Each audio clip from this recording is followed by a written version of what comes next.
Hey everybody, today I'm going to start my backyard cleanup because this is the area that I see out the back window and I'm just kind of tired of looking at all the weeds. I have to kind of do this every year, but it usually goes pretty quickly and it's one of those jobs that I just do a little bit every day and finally it gets done. But I'm going to show you a couple of interesting things about how these plants grow because plants that grow on runners, which a lot of these are kind of fascinating to see how they kind of are able to move around and how they survive on this gravel. So I'll give you a peek at that.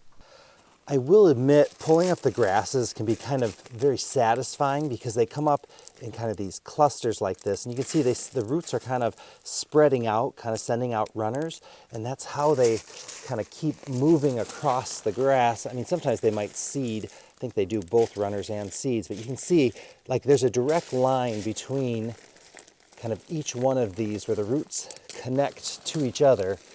I just find it kind of fascinating, and it's just very satisfying when they kind of come out like that, especially because they're really only on the surface, so they're not really going into anything. Now, let's see how these go. Yep, look at that.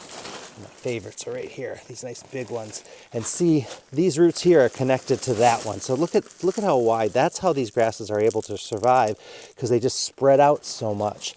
Instead of having a root that goes deep, they just go really wide. Wow, look at this. Man, see, so if I'm not careful, these will all start sprouting up all over the place and I will have basically a grass field. Holy smokes, this just keeps going and going.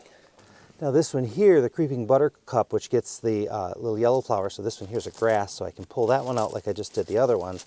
But this one, instead of sending its runners underground, it actually sends the runners out above. So here's the main plant and it just kind of keeps sending, so there's roots there. I can pull those up, and then there's roots here. So everywhere you see leaves, that's kind of where it rooted. It's just kind of an interesting one, and that's how this one spreads and kind of can take over. Wow, this one has some pretty heavy-duty roots, but again, they're not deep roots, they're wide roots.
So my cleanup is far from perfect, but it's such a big improvement and it's so nice. I know I'll be able to look out the window and actually see some of the stone wall and see the gravel.